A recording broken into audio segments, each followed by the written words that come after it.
guys, welcome back to another raid video. Today I want to make a video for my free to play or low spending viewers, or I should say players that are not super endgame, because in this video I want to talk about epic champions. There are so many epic champions in this game. There are more epics than legendaries in this game, and there are actually a lot of epics that are viable even in super endgame top level of arena. So by making this video, I want you guys to not just crunch all these, right? I'm not sure how many of you guys just use epics as food, but I would say there are at least 20 epics in this game that are super late game viable and top platinum arena level viable. Okay, so we're gonna find out in this video. So here we are. Again, it's the tier maker website. I have all these epics here. Well, actually not a lot, not as many as the video I did before when I was working on the legendary champions. Okay, so I only made 3 tiers: SS, S, and A tier, because all these champions, if they appear on this list, it means they're the top 10% of the epic champion. Alright, so there are no garbage champion here, and in fact all of these are top tier epic champions. Alright, so the first one is gonna be Seneschal. It might not be, you might not be very familiar with this champion, because who knows about him, right? But I think he is just really good. He got a buff last year somewhere, sometime last year, right? And this is an AoE provoke, right? 100% AoE provoke that is not going to weak hit, and he has a counter attack on himself with a 4 turns cooldown. It's just amazing skill, right? This skill alone is gonna put him top 15 epic for arena, definitely, right? What you can do is you build a team with your fastest champion, let's say Arbiter, and you build this champion fast, and he's gonna AoE provoke the enemy entire team, and he's gonna counter attack, right? It's just a very good skill. You can even put him in a taunting set, right? He's just working kind of like an Angar, right? So it's a very good champion. I would say he's like a budget version of Angar. That's why I would say he is a S tier champion, S tier epic champion for arena. And next one is gonna be Ursula. Again, this is a Bannerlord epic champion, a little bit old school right now, but I think when she was first added into the game, I see people who finished top 20 in Platinum Arena use the champion on their arena reset team. That was a while back, probably more than a year and a half, something like this. Definitely there was no empowerment and any stuff like that. Alright, so this is just a very solid champion. This champion was super tanky, I would say, and she has a revive, increased defense, and strengthen. It's a very good champion, but right now I think she kind of fall behind a little bit, because there are just a much better reviver in this game. And the next one is gonna be Battle Sage.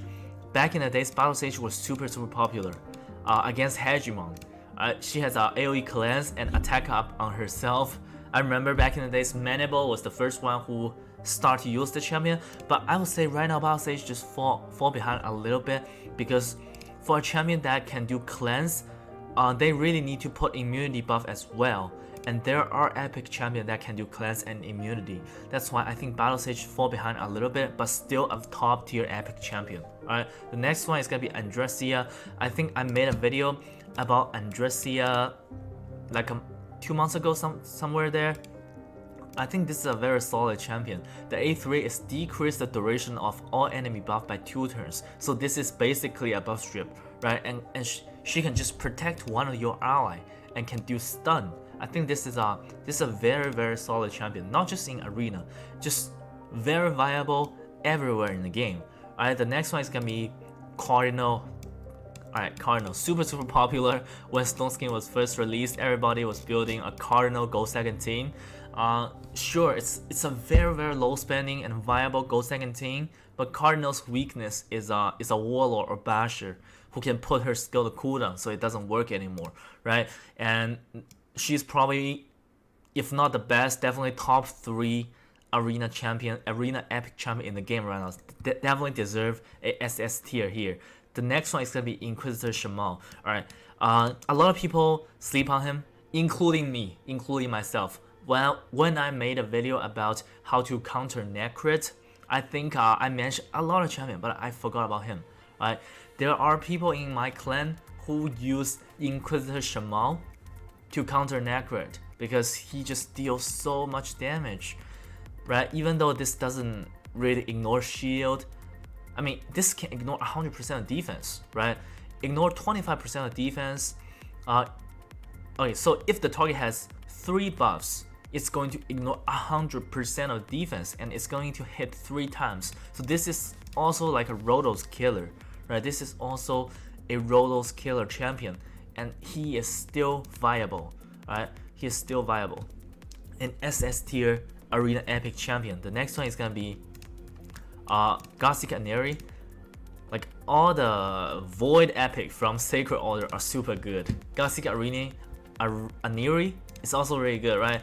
Amazing healer and this very unique revive skill, which if she revives the ally and she's gonna reset their skill cooldown.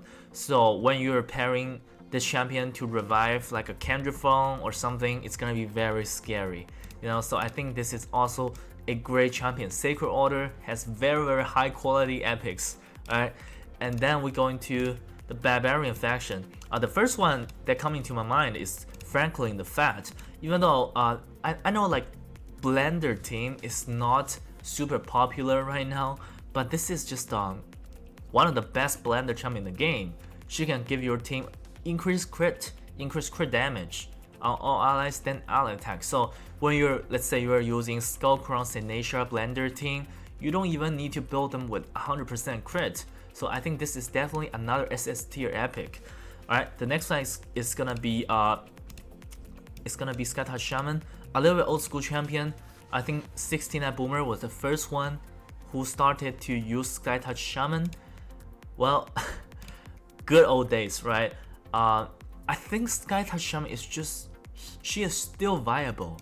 People not use her as much is because we have champion like Necret, right? Why do we need a cleanser? But this is just one of the best cleanser in the entire game, and I think she's just SS tier. Maybe I put too many SS tier on my list, and I'm going to tell you the next one is also going to be on SS tier. That's right, Maneater. Can you guys believe it? Maneater is also top tier in arena. I made a video on Maneater a couple weeks back. I still use him sometimes, occasionally, alright? He's just amazing. He's unkillable. It's just better than Sir Nick. Like this unkillable is just better than Sir Nick. I mean, Sir Nick is 4 turns cooldown, right? This is 5 turns cooldown, but it doesn't really matter. The way I'm using Maneater is I pair him like with a Kaimar or with a Yumiko who can reset the skill cooldown, and he's just gonna put unkillable non-stop. This is an amazing Go Second team strategy using a Maneater. So this is still an SS tier champion. Probably one of the best epic in the entire game. Alright, the next one. The next one, of course, is also going to be a SS tier. Too many SS tier champion here, right? The next one is gonna be Skinwalker Bastion. Everybody knows about him now. This is basically a budget version of Warlord. This is okay, so here, increase cooldown of target skill by 2 turns. So this is actually the enemy cannot use their skill for 1 turn. That's how it works, because if you increase the cooldown by 1 turn, it's nothing, it doesn't affect them. So by 2 turn, it means the enemy cannot use any active skill on the next turn. But I mean, it's still good enough, right? It's a 100% chance. Like, you don't even need to book him. I mean, if you have book, definitely use it on him. But for him to be viable, you don't even need books. And he got very good reviews. I also see some other content creator use him when they don't have Warlord, right? This is just a very good champion, right? What else to say, right? The next one is gonna be Sandlashed Survivor. Again, a little bit of an old school champion. I made a video about him back in 2020. I think that was when my channel started to become a little bit more popular, because there are just some very interesting strategy with Sandlash Survivor. I think he can just help your team to survive, right? With this passive.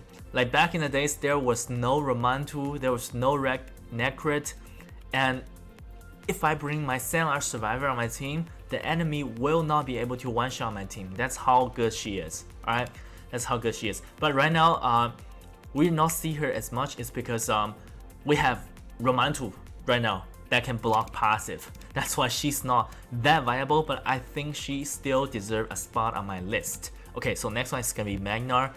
Of course, Magnar is super solid, right? We're talking about epic champion. The worst thing about epic champion is they cannot be empowered. If there are empowerment system for epic champion, like, I think the game is just gonna be better. It's gonna be more enjoyable if players decide to put empowerment system on epic champions. I've played a lot of other gacha game, a hero collector game. They all have this type of duplicate system for epic champion, but there was nothing in this game. So, like, when he was first released, people compare him to Tronda, right? In terms of epic champion, and this 2-hit is not conditional, while Tronda's 2-hit is conditional. So he is just the top 3 epic in the entire game. He still is now, right? The next one is gonna be what's her name?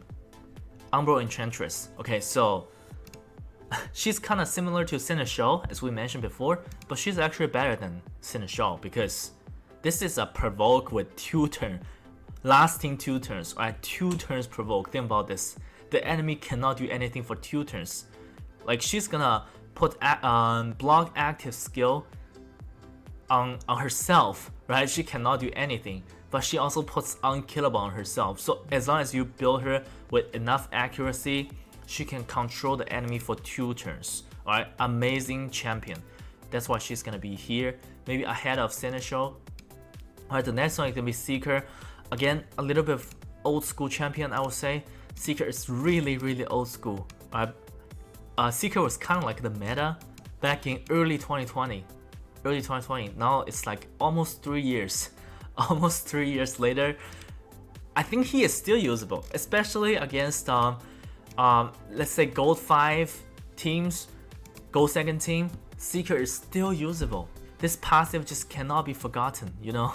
Super solid passive. Seeker deserves a spot in my higher S tier. Alright, the next one is gonna be Madame Series. Is there anything that need to be said about Madame Series? Of course, Madame Series is going to be the best epic in the game right now, right? For PvP, I mean, if we're talking about the best epic overall in the entire game, it's probably gonna be Geomancer. I have to be honest. Geomancer is too broken. But if we are talking about PvP only, it's just gonna be Madame Series, right? The next one is gonna be Kaitis. Kaitis is a little bit niche, but I'm telling you, if you can build a team around Maneater and Kaitis, Kaitis is going to hit harder than a +4 Tronda with the same gear. So I think Kaitis definitely has his own specialty. Unlike a lot of champion here, maybe like let's talk about Seeker, for example. Seeker is good in dungeons, good in arena, good in clan boss, but not an expert, right? He is just a overall good champion. But Kaitis, if you compare Kaitis with a Maneater, he is the #1 nuker in the entire game. That's how good he is. Alright, I'm gonna put Kaitis in SS tier. He has his own specialty, which no one else in this game can do. That's the difference. Alright, the next one is gonna be, who is this? Faceless. Okay, Faceless. Well, just look at this skill. Attack one enemy, ignore shield, ignore block damage, and ignore 100% of defense. This is a really insane skill, but from my research, I think this skill doesn't have a good multiplier. It doesn't hit as hard, but it makes sense, right? It basically ignores everything, and I really hope Plarium change it to be ignore ally protection as well. Then he's gonna be truly the god tier, alright? But I think Faceless, again, same as Kaitis, he has his own specialty in the game, and people will not forget about him. That's just how good he is, right? He has his own specialty. The next one is gonna be Skullcrown. Skullcrown is a solid champion, super popular back in the days, but I mean, right now, I don't think people use Skullcrown that much. Look at this review, over 10,000 review on Skullcrown, alright?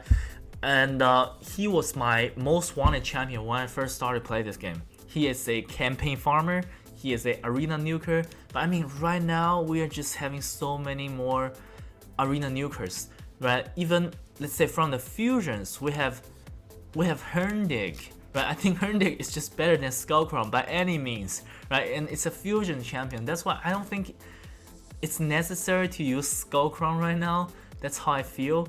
So probably it's gonna be S tier, mid S tier somewhere there. I mean, you don't need this type of nuker that much right now. Alright, the next one is gonna be Jimbo. Unlike Skullcrown, I think Jimbo again has his own specialty, which is ignore unkillable, right? If he is on increased attack buff, he will ignore unkillable.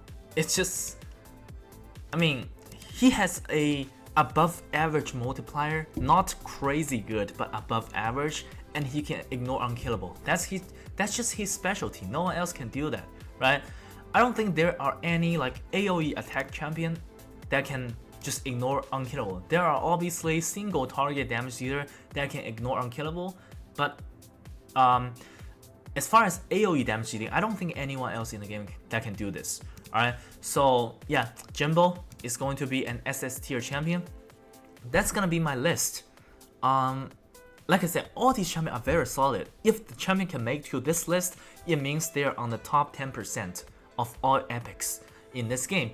And it's a little bit weird that I only put, like, Battle Sage is the only A tier champion. Yeah, let's just put it here, right? Make the list look a little bit more clean. Alright, so what I recommend you guys is if you got any of these epic, you bring it to 60. Like, it's not a rush, you bring it to 60 right away, but if you go to the end game or super end game, they will be used. I have built every single one of them to 60, fully booked, and for some of these champions, I even built multiple copies. For example, for Maneater, I think I have 3 level 60 Maneater, 2 for the unkillable clan boss, and 1 for arena. And for Mana series, I also have 3. The one is for a pure accuracy build, the second one is in a stone skin build, the third one is what I built for fun when I built a resistance mana series. I just want my mana series to resist the warlords, warlords A3. Alright, there are just I think on those SS tier champions here, like if you have multiple copy of them, you can try to build multiple copy of them if you find them useful. Alright, so that's gonna be it for this video. Hope you guys find it useful. Alright, so yeah, I think we're getting close to Black Friday, right? I think Platinum are going to put out a lot of crazy packs, crazy packs in the following couple weeks. So I will say, guys, if you're gonna spend, you're gonna hold off a little bit right now. That's my genuine suggestion to you guys. Alright, that's it. Alright, I'll see you guys in a video soon.